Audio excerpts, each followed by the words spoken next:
Welcome to Sai பாட்டசாலா. நாம் இன்னைக்கு குரு சரித்திரம் அத்தியாயம் 10 பார்க்கலாம். சித்தர் கூறுவதை சிரத்தையுடன் கேட்டுக்கொண்டிருந்த நாமதாரகன் கிருஷ்ணா நதியில் மறைந்த ஸ்ரீபாத வல்லபர் வேறொரு அவதாரம் எடுத்தார் என்று சொன்னீர்கள். அப்படியானால் அவர் மறைந்த ரூபத்தில் குருவபுரத்தில் இருந்து கொண்டு பக்தர்களை காப்பாற்றுகிறார் என்றும் சொன்னீர்கள். அப்படி நடந்த சம்பவங்களை கூற முடியுமா என்று கேட்டான். அப்பனே, ஸ்ரீபாத வல்லபர் சாட்சாத் கடவுள்தான். அவரின் மகிமைகள் எல்லையற்றவை. ஸ்ரீராமர் ஸ்ரீ கிருஷ்ணர் அவதாரங்களை முடித்த பிறகும் பக்தர்களை காத்தருளுகிறார்கள் அல்லவா? அதேபோல் ஸ்ரீபாத வல்லபரும் அவருக்கு முடியாதென்பதே கிடையாது.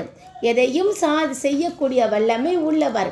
தான் மறைந்த பிறகும் குருவபுரத்தில் பக்தர்களை காத்தருளிய லீலையை கூறுகிறேன் கேள். காசியபச கோத்திரத்தில் பிறந்த வல்லபேசன் என்றொரு பிராமணன் வாழ்ந்து கொண்டிருந்தான். அவன் வணிகம் செய்கிறவன். அவனுக்கு வியாபாரத்தில் நல்ல லாபம் கிடைத்து கொண்டிருந்தது. இதற்கெல்லாம் காரணம் ஸ்ரீ வல்லபரின் அருள்தான் காரணம் என்று எண்ணுபவன். ஆகியால் அவன் ஒவ்வொரு வருடமும் குருவபுரத்திற்கு சென்று ஸ்ரீபாத வல்லபரை வணங்கி தன் வியாபாரத்தை தொடங்குவான்.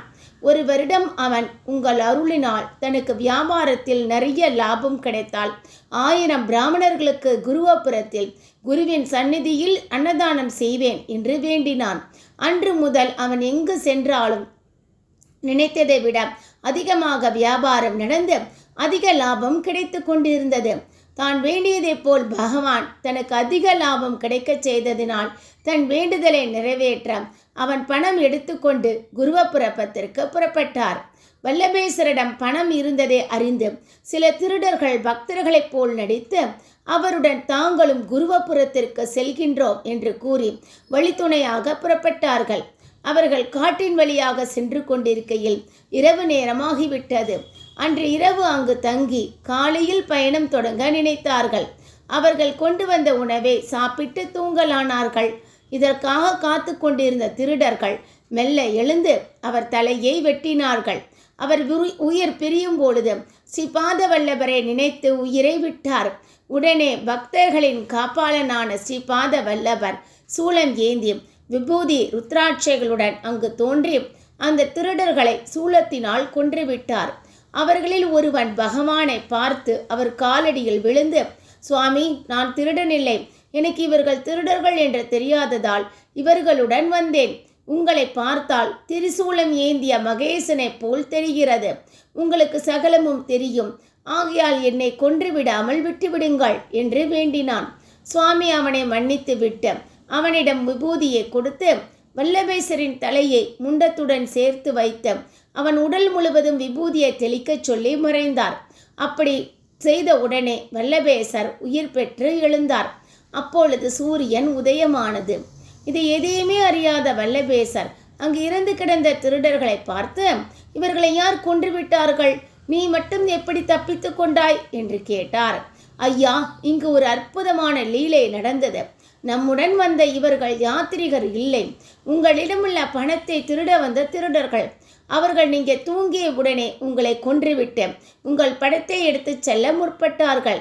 நீங்கள் உயிர் விடும் முன் ஸ்ரீபாத வல்லபா என்று குரல் எழுப்பினீர்கள். அந்த நேரத்தில் ஒரு மகான் விபூதி ருத்ராட்சையுடன் கையில் திரிசூலம் ஏந்தி இங்கு தோன்றி அவர்களை கொன்றுவிட்டார்.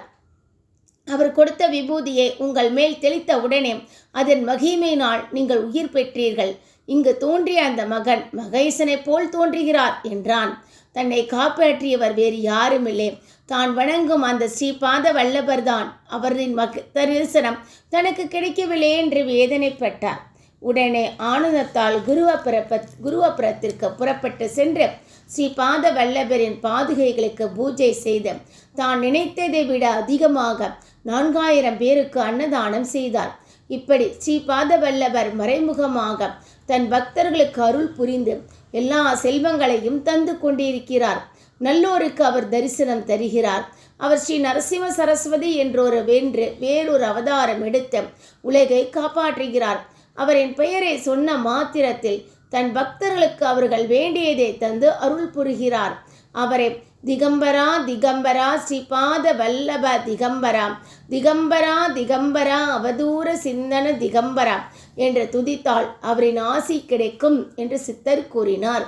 இதுதான் அத்தியாயம் 10. என்னுடைய சேனல் சாய் பாட்டசாலா. இதை சப்ஸ்கிரைப் பண்ணிக்கோங்க. இந்த குரு சரித்திரம் என்னை தொடர்ந்தாப்புல வீடியோ அதுக்கப்புறமா அப்லோட் பண்ணுறேன். அதையும் கேளுங்க. கேட்டு நல்லது நல்லதே நடக்கும், நல்லது நினைப்போம், நல்லதே நடக்கும். வாழ்க வளமுடன். நன்றி.